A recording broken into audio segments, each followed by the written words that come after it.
chase destruction of your own emotion, and your need for love makes you easy prey. Safety of a rubber glove seems much too simple. Fait que c'est comme ça que j'ai commencé, sur une note musicale, une note mélodieuse d'une chanson des années 90 d'une artiste très connue qui s'appelle Holly McNaughton. Et il y a une raison pour laquelle que j'ai choisi Holly McNaughton. J'ai choisi Holly McNaughton parce que sa chanson, c'était sur les émotions. C'est un peu les émotions un peu tristes, un peu. Fait que j'ai commencé sur une note un peu triste pour vous amener à une note plus joyeuse à la fin. Est-ce que ça vous va? Oui. Bon! Fait que ce que je vais faire, je vais vous dire un peu de quoi consiste cette présentation. Ce que je vais faire, je pense que je vais le faire à peu près avec 5 points à peu près. Premièrement, je vais vous faire des démonstrations musicales un peu sur ce tableau que vous avez ici. Et en deuxième lieu, ce que je vais faire, c'est que je vais vous parler je vais vous jouer de la musique. Je vais vous jouer de la musique et je vais démontrer comment certains concepts musicaux, comment c'est important parce que c'est ça qui fait qu'on a des émotions. Et pour avoir des émotions dans la musique, c'est basé aussi sur ce que le compositeur a voulu nous faire comprendre quand il a composé sa musique. Il y a vraiment une suite logique à ça, là. C'est très facile parce que quand on regarde une partition de musique, par exemple, on a de différents indices qui nous disent pourquoi cette musique est émotive. C'est ça que je vais essayer de vous présenter à un certain moment dans la présentation. Premièrement, pour commencer, je vais vous parler des effets de la musique sur les émotions. Pourquoi les émotions? Parce qu'on a toutes des émotions. On vit tous des situations dans notre vie qui fait qu'on prend une certaine sorte de musique. Pourquoi qu'on choisit nos musiques? Pourquoi que certaines musiques nous interpellent plus que d'autres? Bien, c'est ça que je vais essayer de voir avec vous à un certain moment. Bon, la musique sur les émotions, c'est très logique. Vous voyez ici, j'ai une partition de musique avec moi. OK? Puis sur cette partition de musique, il y a de différentes indications. Comme vous voyez ici, vous avez une clé de sol. Vous avez une clé de fa. Vous avez la mélodie qui est en haut ici. Vous avez aussi la clé de fa que je peux jouer avec la main gauche, la main droite. Fait qu'avec la musique, il y a beaucoup d'aspects de la musique, beaucoup d'indications, pas seulement des indications, des subtilités qu'on utilise dans la musique pour faire en sorte que la musique soit plus complète et que la musique nous donne les émotions qu'on a. Fait que c'est ça que je vais essayer de vous expliquer. Comme par exemple, la clé de sol. La clé de sol, ça se joue avec la main droite. Est-ce que vous le savez? Est-ce qu'il y en a beaucoup d'entre vous qui sont déjà des musiciens ici? Non? Il n'y a aucune. Vous êtes déjà un musicien. Vous jouez de... J'ai appris le piano plus jeune, mais c'est l'orgue, mais maintenant j'ai un clavier. OK, vous avez un clavier. Alors, est-ce que vous êtes capable de lire la musique? Bien sûr. Vous êtes capable de lire la musique. Alors, vous allez comprendre très bien ce que je suis en train de dire. Mais pour ceux qui ne jouent pas vraiment de la musique, je vais essayer de vulgariser d'une façon la plus simple pour vous faire ressentir. Peut-être vous ne comprenez pas nécessairement ce que ça signifie les symboles, mais en faisant une démonstration, ça va vous donner une idée. Premièrement, vous voyez cette harpe? Cette harpe a beaucoup d'éléments. Parce que même si que je jouerais une note, ça a une résonance, une réverbération. Puis c'est une note je dirais plutôt universelle. Parce qu'on l'a peut-être entendu, vous savez, comme dans le yoga, par exemple, on peut dire le Om. Ça vous fait pas penser à un Om? Hein? C'est une note continue qui continue. Fait que si je vous disais, je ferais comme ça, prof.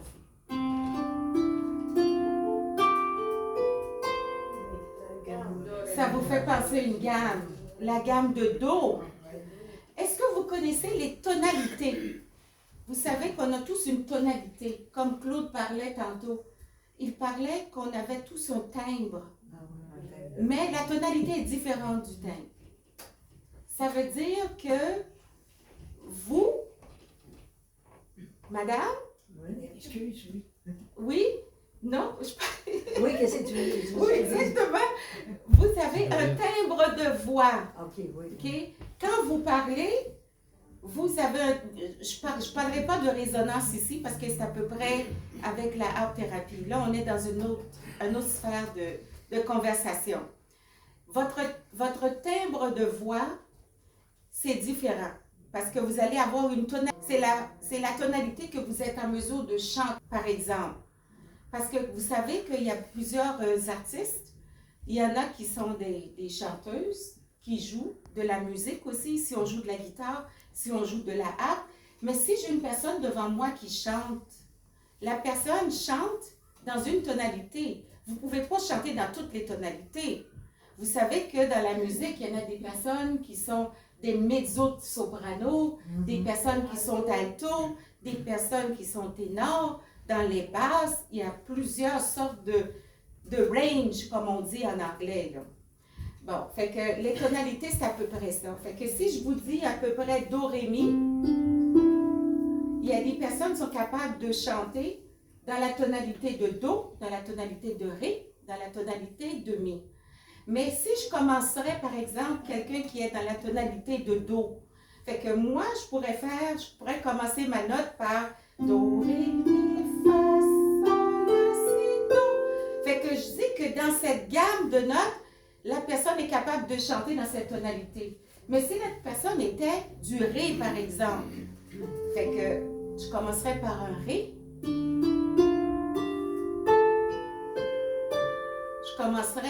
Je terminerai du Ré à Ré ou du Do à Do, du Mi à Mi, qui fait une gamme complète.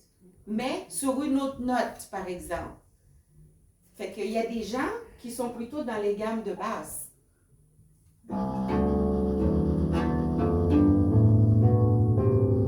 Mais qui vont faire plutôt, on appelle ça les basses, les ténors, les mezzo-sopranos qui sont dans les deux. Puis on a aussi des personnes qui sont des sopranos très aigus, ça peut même aller beaucoup plus loin que ça. Fait que c'est ça que je voulais vous dire par rapport aux tonalités. Mais le timbre de voix, ça c'est autre chose, hein? C'est les couleurs qu'on apporte dans nos voix. On a tous un timbre de voix comme moi. Ce qu'on m'avait dit quand des personnes m'ont dit que je parlais un peu comme Sonia Benezra. On disait qu'il y avait une similarité de ma voix avec Sonia Benezra. Je me suis fait dire souvent.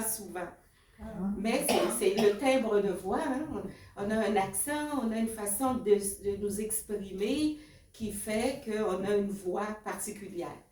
Mais vous, est-ce qu'il y a des gens qui vous ont déjà dit que vous avez une voix qui ressemblait avec une autre personne? Non. Jamais? Non. OK, mais peut-être à force de vous entendre, une personne va dire, je pense qu'il y a quelque chose de similaire. Mais on a tous un timbre de voix différent. Okay? On n'a pas besoin de ressembler avec quelqu'un d'autre. Même si on essaierait de ressembler à une autre voix, on ne pourrait pas le faire parfaitement. OK? Fait que c'est ça que j'avais à vous dire par rapport au timbre et aussi par rapport à la tonalité. Là, maintenant, si je vous fais quelque chose comme ça.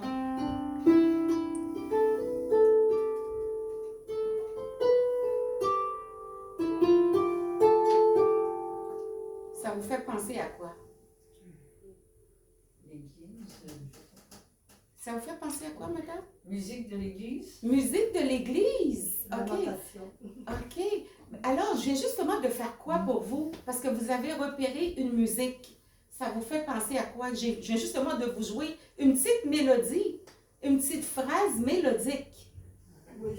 Une phrase mélodique, c'est une série de notes, mais c'est une série de notes différentes que j'utilise pour vous composer une petite pièce musicale.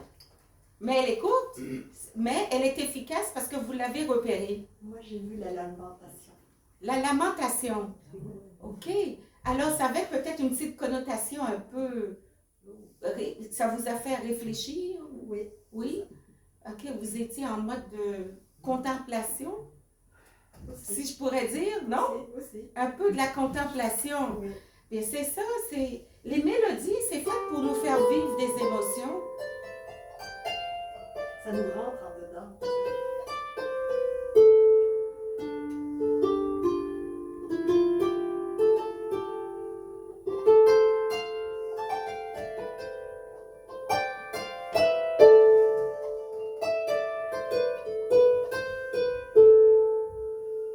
Je pourrais aller en éternité à vous faire des mélodies. Les artistes ont beaucoup de fun, ont beaucoup de plaisir à nous composer des pièces musicales. Ça, là, il n'en manquera jamais. Les mélodies, on en a plusieurs avec tout le monde. On a tous des mélodies dans la tête. On peut tous composer de la musique. C'est ça, la raison qu'on fait des mélodies. Mais là, si je vous fais une mélodie, je vous ai fait une mélodie avec la main droite. Vous avez remarqué que j'ai rien qu'utilisé la main droite.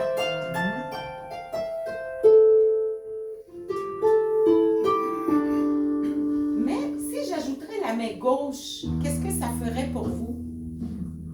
C'est plus lourd. C'est plus lourd, ça va ajouter un petit peu plus de viande. C'est comme si on était dans l'os, hein?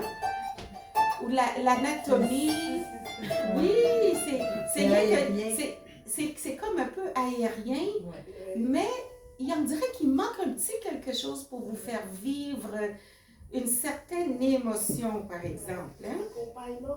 C'est l'accompagnement, oui. La main gauche, c'est pour l'accompagnement. Disons que je vous jouerais une pièce comme ça.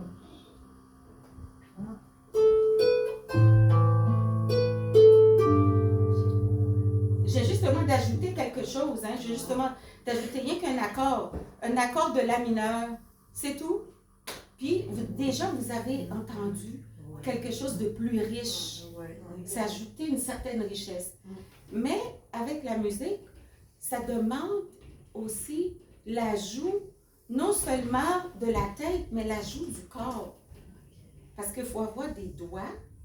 Hein? On peut jouer de la musique, même si on n'a pas tous nos doigts, hein, vous le savez. Ah oui, il y en a beaucoup qui le font. Ah oui. Mais ça demande l'ajout des doigts. Il faut avoir une bonne posture parce qu'il faut maintenir notre instrument. Il faut maintenir notre dos. On utilise notre dos, on utilise nos doigts, on utilise notre corps aussi pour jouer des instruments. Fait que si je fais comme ça, je fais...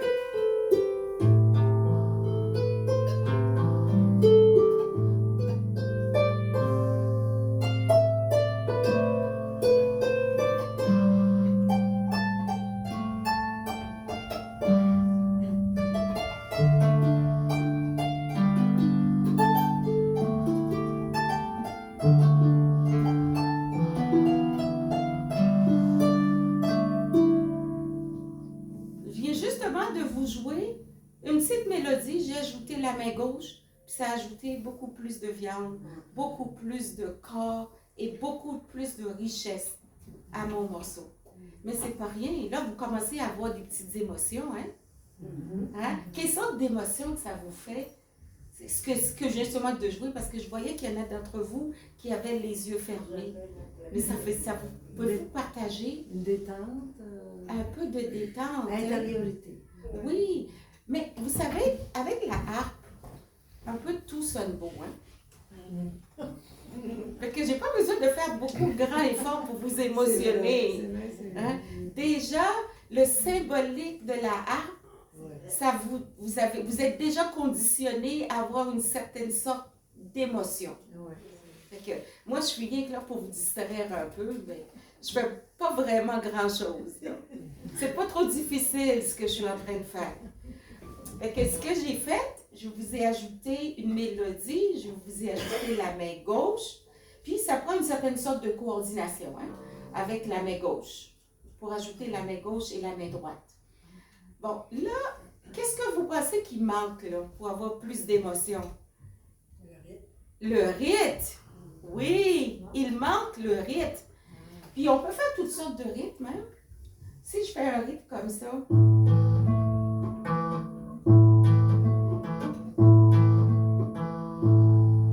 Ça, c'est un rythme. Ça peut être. Puis ça peut être un rythme comme Claude a dit tantôt.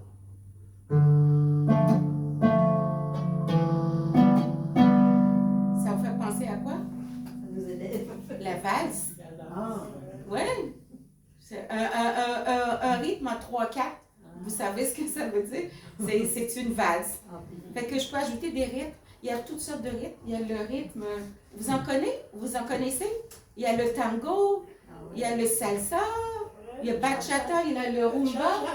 Oui, cha-cha-cha, oui. Cha-cha-cha, le rumba. Il y a des rythmes un peu. Le huayno. Le huayno, c'est un rythme plus paraguayen, sud-américain. Habanera.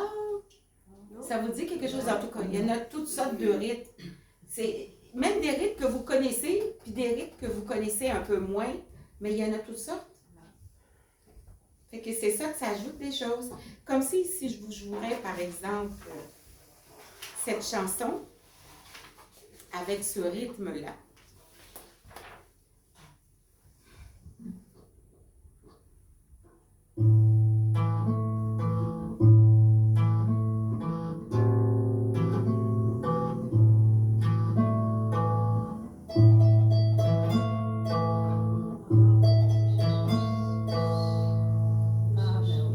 Ça me fait penser. Italien, ça, non? Oui, vous connaissez du Lorena Mécanique? Cette chanson, hein, ça vous dit quelque chose? Oui, Hein? oui. Est-ce que Tango to Evora vous dit quelque chose? Oui. Ah! Vous voyez, j'ai ajouté du rythme, puis c'est des choses que vous connaissez, puis ça vous a enjoué un peu, vous vous êtes senti bien, hein? Parce que ça, vous connaissez ce rythme-là, puis vous avez eu le goût de faire quoi quand vous avez entendu ce rythme? De danser?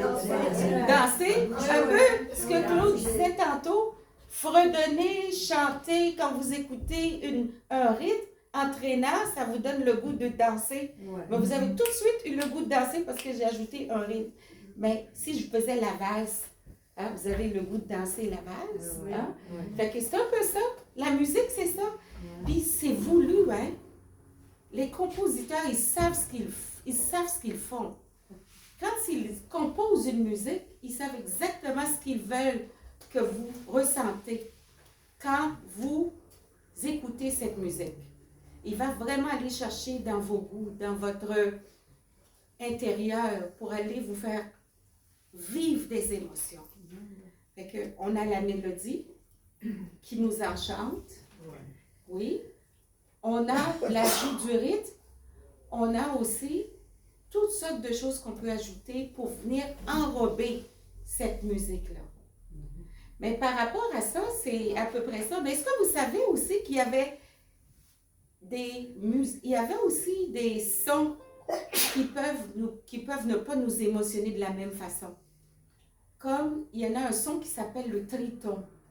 Ça vous dit quelque chose, madame? Vous jouez de la musique. Est-ce que vous connaissez le triton? Le triton. Jouer un petit peu, peut-être pas connaître. Vous connaissez? Peut-être jouer un petit peu pour le Oui. Voilà. Ça, c'est un son dissonant, par exemple.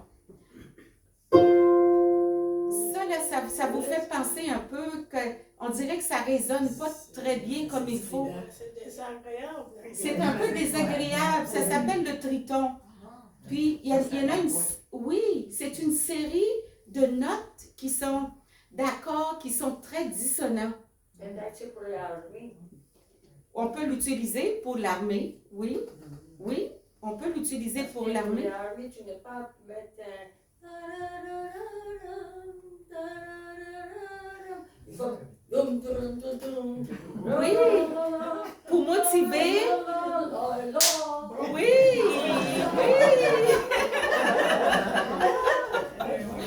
On va essayer de motiver les soldats hein, pour qu'ils puissent aller au combat. La marche militaire. Les marches militaires. Mais oui, comme une marche militaire, si je fais comme ça.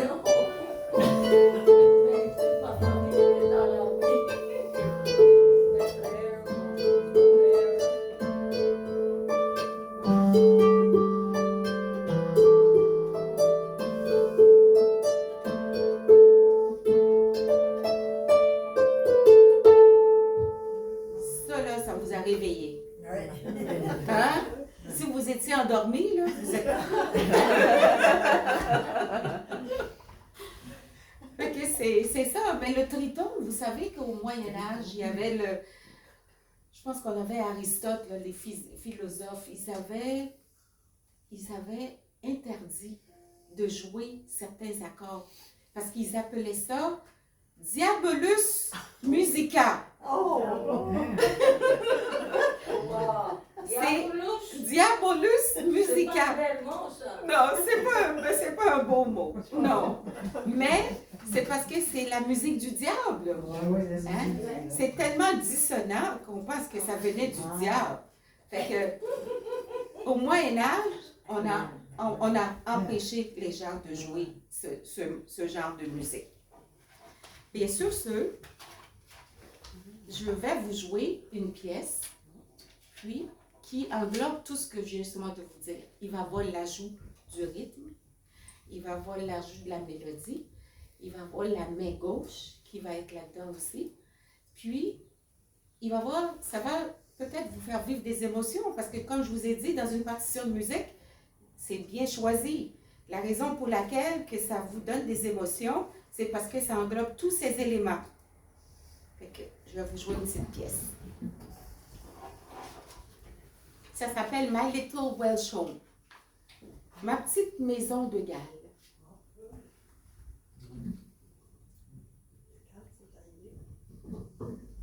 Oui, ça fait longtemps. Je pense que c'est une musique traditionnelle en Galles, anglaise. C'est une musique traditionnelle anglaise.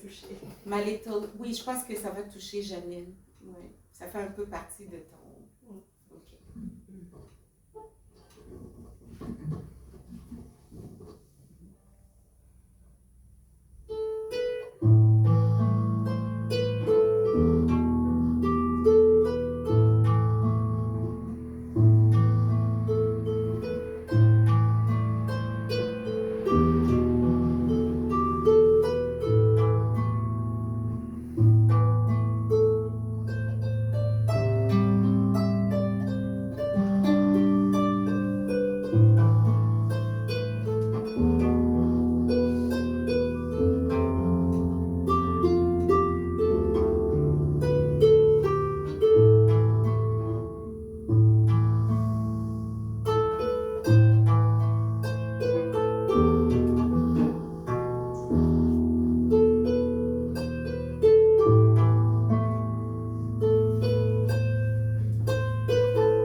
Ajouter tous les éléments, puis vous allez voir, elle est plus complète parce qu'il y a eu un peu de tout. Ça, c'était la musique de Kilkis. C'est la musique, non, il n'y a pas de nom là-dessus. Mais moi, je vais vous dire le nom. Vous le connaissez? Ça, c'est une musique grecque ancienne. Grec ancienne? Oui, c'est le nom qui a voir ça, c'était une reine d'Irlande qui jouait cette musique qui s'appelle Kilkis. Oh, wow. Et puis, parce qu'ils sont pas beaucoup de hommes là, ils jouaient cette sorte de musique pour magnétiser les hommes pour rester à résilient. Parce que les hommes, ils sont là, et puis après, ils sont voulu partir. Mais elle jouait cette sorte de musique, et puis elle donne le vin pour boire, pour hypnotiser. J'espère que je vous ai hypnotisé. C'est les hommes, c'est les hommes. Ok, ça marche pas pour les femmes, ça marche pour les hommes. Ouais, pour les hommes, là, c'est les marins qui allaient sur l'océan et tout ça, puis qui revenaient morts et tout ça. C'est pour ça que c'est un peu gaélique, là, c'est un peu... Ok. Mais je suis très contente que vous m'avez illuminée là-dessus, parce que je suis sûre qu'il y a des histoires sur les chansons, mais peut-être que ça m'échappe un peu. C'est pour ça qu'on a une belle audience ici, puis on en profite de vos connaissances. Puis, ce que je voulais dire à ça aussi, par cette musique, c'est une musique, tu sais, on a tous une maison, on se sent bien, on se sent confortable. Ça vient aller dans notre zone de confort. Puis pour écouter de la musique, on aime ça être confortable. C'est pour ça que j'ai choisi My Little Welsh Home. Ben, merci beaucoup, madame. Puis ça ne me surprend pas que ça vienne du grec, parce qu'on sait les modes en musique. Hein, c'est Si tout vous des connaissez un petit peu l'histoire d'Ulysses? Oh, Ulysse, oui. Ulysse. Oui, oui. Ok, les bateaux avec son soldat, ils sont allés à cette île de Kilkis. Et puis Kilkis jouait cette sorte de musique, c'est pour ça qu'on nous appelle la musique de Kilkis, de cette reine. Et puis lui bloquait toutes les oreilles comme ça. C'est pour ça que j'ai bloqué mon oreille pareil. Parce que la musique hypnotise les hommes avec le vin pour rester là, toujours. Oui. Oui, pour ne pas partir. Oh, ça, c'est bien, parce que vous connaissez les histoires, tu sais, le snake charmer, là, les charmeurs de serpents. Là. Oui, Hein? Ah, on joue de la musique, il y a le serpent qui bouge comme ça, puis ça hypnotise. Oui, ça hypnotise un peu, hein? Mais c'est ça, la musique, c'est pour vous hypnotiser. Vous savez qu'il y a plusieurs personnes qui sont hypnotisées par les chants. La musique, est-ce que vous savez qu'il y a plusieurs personnes que, avec la musique, là, on peut vraiment aller chercher dans le psyché de quelqu'un, puis changer sa façon de penser? wow.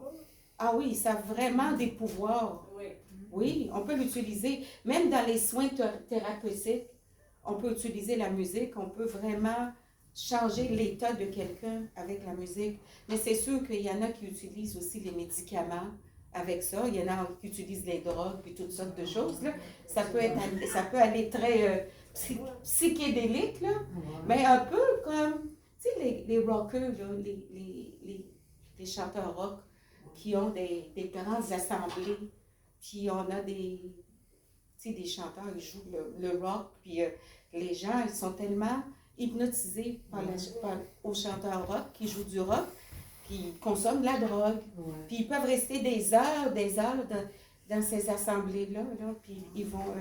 Mais à New York, il y a un grand magasin Oui. qui utilise musique comme ça pour Oui. faire les femmes, les riches. C'est un magasin très riche. Oui. Pour faire les femmes riches, pour acheter les bijoux, les sacs, les matons, sauf qu'ils n'ont pas besoin. Oui, c'est ça, avec la musique, un petit peu de musique à côté, un petit peu d'alcool, un petit peu de vin. On peut arriver à faire des choses, que les gens fassent des choses qu'ils ne feront pas normalement. Là. C'est pour ça qu'on a des bars aussi. Les bars, c'est ça le concept. On vous met de la musique, on vous fait boire de la boisson, puis vous ne savez pas combien vous avez dépensé après. Et Ginette, elle a des fois beaucoup d'émotions. Elle dit vraiment long, le si bémol. Oui. Ginette Renaud, elle dit souvent ça. Ah oui, c'est émotif, tout ça. Elle puis son si bémol. Oui. Tu sais, le si bémol, c'est une note d'émotion? C'est une note, mais je pense que ça a rapport avec la résonance de la personne. Ah, c'est pour ça. Oui, Ok. c'est son ton de résonance. Elle le dit souvent, ça. Oui. Si bémol. Oui. Il y a des gens, ça peut être le do. Il y a des gens, ça peut être le ré, mais ça peut être n'importe quelle partie de la gamme. Ah, ok. Puis aussi, avec la harpe, ce qu'on a ici, on a les bémols puis on a les dièses. Fait qu'on a encore beaucoup plus de possibilités de notes qu'on peut résonner avec. Fait que ces deux-là. Le si bémol. Le si bémol, fait que si je baisse, fait que cette personne-là résonne avec un si bémol. Mais je pourrais baisser tous les leviers de ma harpe. Tout dépend de la façon que la harpe a été accordée. Mais il y a des gens qui vont résonner à ça. Mais il y a des gens, c'est vraiment un si bémol. Ça peut être un fa dièse. Ah, ok. Ça peut être toutes sortes de... Dièse. Si je fais un fa dièse, c'est à peu près ça, là. Mais il y a des gens, ce son-là, c'est vraiment magique pour eux. Parce que c'est leur ton de résonance. C'est quoi la définition d'un ton de résonance? Le ton de résonance, parce qu'on a tous... il y a des sons qu'on aime, il y a des sons qu'on n'aime pas. Puis on a tous une préférence. Parce que c'est comme si que je jouerais, par exemple... ça dépend aussi des gammes aussi. Ça peut être dans les basses, ça peut être dans les aigus, ça peut être dans les gammes du milieu. Il y a des gens qui n'aiment pas jouer qu'on joue des basses. Ils disent « Ah, moi, là, ça me va pas. » Mais il y a des gens particuliers, l'aigu, là, « Oh non, ça, c'est trop strident. » Ils n'aiment pas ça. Mais il y a des gens qui sont peut-être dans le milieu. La plupart, il y a beaucoup de personnes qui aiment ça dans le milieu un petit peu mélange des deux. Fait que, il y a des gens que c'est ça, le ton de résonance, c'est je vais jouer une gamme en particulier, c'est la façon qu'on essaie d'ajuster ça pour que quelqu'un puisse le savoir. Je vais jouer des gammes, puis je vais demander à la personne c'est quelle note que vous aimez le plus. Puis de là, mais moi, en étant une personne qui étudie la harpe récréative ou la harpe thérapie, je vais juger par ça, par cette information, sur quelle note que je devrais jouer, comment que je vais ajuster ma musique pour que ça puisse résonner avec cette personne-là. Fait que il y a quand même un jugement, il faut vraiment s'adapter avec la personne. Chaque personne est différente, c'est ça. Mais le ton de résonance, le si bémol, là, c'est vraiment ça. Là. Il y a des gens qui vont dire, cette note-là, oh mon Dieu, ça me quoi? ça vient me chercher. Ça me renverse. Oui. Ça me quoi? Ça leur fait quoi? C'est un ton de résonance parce que moi, en tant que, par exemple, en tant qu'étudiante en harpe récréative, j'ai des chansons façonnées exactement pour le ton de résonance.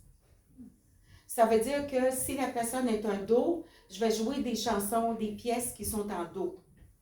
En do, ça veut dire que, vous voyez une partition ici, là, à la fin, ça termine par un do, ça me donne l'indication que c'est un do sur ma partition. Ça, c'est pour ma théorie musicale que j'ai développée, là, à travers les années pour lire des partitions. Ou bien si la personne, c'est un si bémol, ben, j'ai déjà de la musique exactement en si bémol que je vais jouer. Ça veut dire que les musiques commencent peut-être en si bémol, puis je vais jouer une gamme en particulière. La chanson est adaptée à la tonalité de cette résonance-là. Quand je vous ai parlé de la tonalité, qu'on a tous des tonalités, une tonalité qu'on peut chanter, mais c'est un peu la même chose pour le ton de résonance. Fait que moi, je vais jouer dans cette tonalité-là. C'est à peu près ça. Ça atteint plus la personne. Ça atteint plus la personne. C'est plus adapté à la personne. Fait qu'aujourd'hui, c'est pas ça que je suis en train de faire. Là. Je m'adapte à vous, mais en même temps, c'est vraiment l'ensemble du groupe. Mais en art thérapeutique, c'est la personne en particulier. C'est une personne à la fois. C'est une personne à la fois, mais ça peut être 3 personnes en même temps. Je suis capable de capter l'énergie du groupe. Il y a quelque chose qu'on appelle le double résonance. Ça veut dire qu'on peut même avoir des machines dans les hôpitaux même si qu'on a toutes les machines là, qu'on peut avoir là, pour le cardiaque, pour les machines toutes qui font beaucoup de bruit dans les hôpitaux là, quand les gens sont très malades. Mais moi, je vais capter ce son de la machine, puis je vais essayer d'avoir l'ensemble. Puis avec le ton de résonance de la personne, puis là, je vais être capable de jouer quelque chose malgré le bruit. C'est plus sophistiqué hein, que ce qu'on a fait à date. Là. Il y en a d'entre vous qui ont assisté à... Quand les gens chantent en harmonie, c'est qu'ils ont différentes tonalités puis ils chantent en même temps, c'est ça? Oui, mais c'est ça. Quand les gens chantent en harmonie, par exemple, on a les mezzo-soprano, vous dites, puis il y en a qui font des harmonies soprano, mezzo-soprano, ténor, alto, puis tout ça. Ben, c'est l'ensemble hein, qui fait l'harmonie. Parce que chaque personne fait quelque chose de différent. La personne soprano est peut-être plus dans les aigus, puis on ajoute peut-être des nuances à cette musique-là, puis ça fait une harmonie plus riche. C'est plus riche que si c'était rien qu'une personne qui chantait. C'est ça la magie des harmonies. Puis il y a des gens qui se spécialisent dans les harmonies. Puis dans les chorales, est-ce que c'est ça? C'est qu'il y a différentes personnes de la chorale qui chantent une différente tonalité? Oui, c'est une différente tonalité parce que l'alto, on va le reconnaître, que la voix est beaucoup plus basse que les sopranos. Tandis que les sopranos vont être plus aigus. Oui. On mélange des voix, on mélange des sons, on mélange des tonalités. Je pourrais peut-être dire pour ceux qui étudient les résonances là, du cerveau, vous savez que ça varie de 4 à 40 Hz à peu près. Mais quand on a des harmonies, c'est que ça correspond à des écarts de fréquence particulières aussi du cerveau. Alors, c'est nous, hein, c'est pour ça que la plupart, là, pratiquement tout le monde, arrive à trouver beau des harmonies. Parce qu'il y a des différences de fréquence dans notre cerveau qui vont justement bien résonner avec notre cerveau. La différence au niveau de l'oreille droite et gauche, alors, il y en a qui étudient ça. Alors, en faisant des différences de 10 Hz hein, ou de cycles par seconde, wow, ça a des effets sur le cerveau. Alors, c'est ça aussi, les harmonies, c'est plaisant. On parlait de la dopamine, hein, c'est plaisant. Vous ressentez quelque chose de plaisant. Alors, c'est tout ça. Et on est pratiquement, là, je parlais de gens qui ont des difficultés, pratiquement tout le monde, je dirais 19 personnes sur 20, on partage le même goût des harmonies. C'est en nous. Ça fait partie du don de l'esprit. Oui.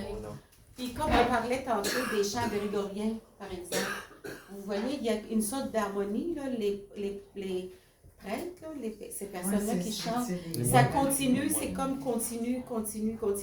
Mais il y a quand même quelque chose, il y a des techniques, toutes sortes de façons de chanter qui fait que c'est plus distinct de différentes sortes de chants. Un peu comme la harpe récréative ou la harpe thérapie, on le fait aussi pour les mourants.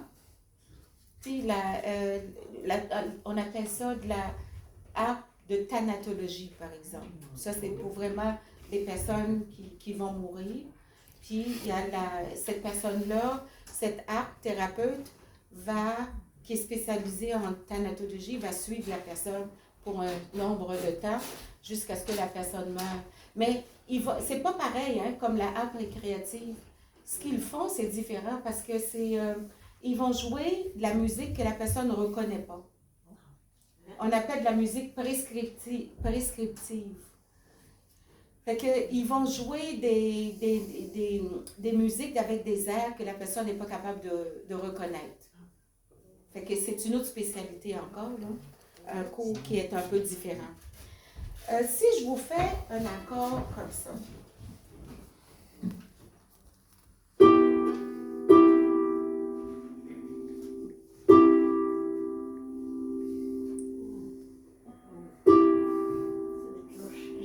Ça vous fait penser à des cloches, mais ça a une particularité spéciale parce que c'est un accord majeur. Le do mi sol, c'est un accord majeur. Par contre, si je vous faisais comme ça, ça a une autre qualité, hein, c'est différent. Est-ce que vous voyez qu'il y en a une différenciation, une différence? Cet accord-là est peut-être plus dans le joyeux. Celui-là, c'est plutôt dans le triste. Fait que c'est le Do, Mi, Sol, puis le La, Do, Mi. Le La, Do, Mi, c'est le relatif mineur. C'est le relatif mineur de Do. C'est un accord mineur.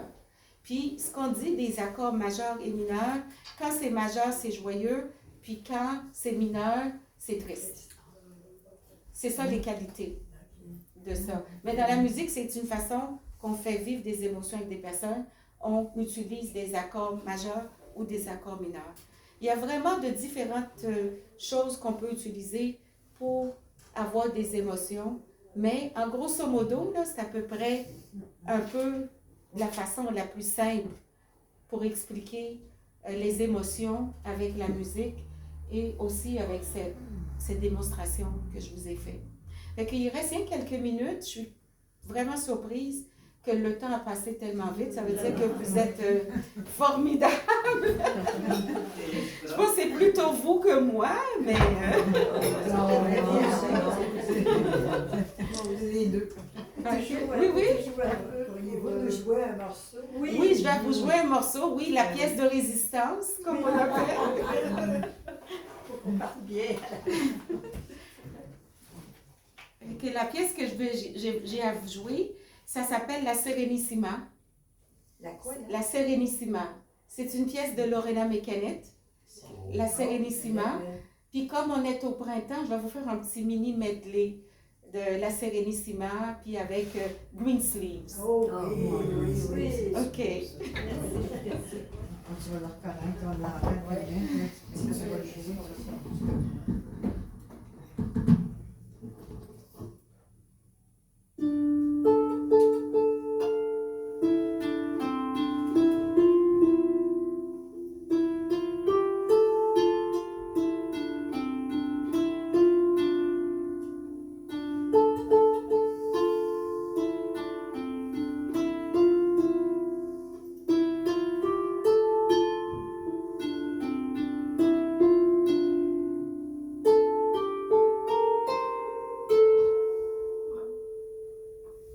Excusez-moi, je pense que j'ai monté quelques dizaines.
un blast d'être avec vous. Merci. Merci. Merci. Félicitations. Merci beaucoup, merci.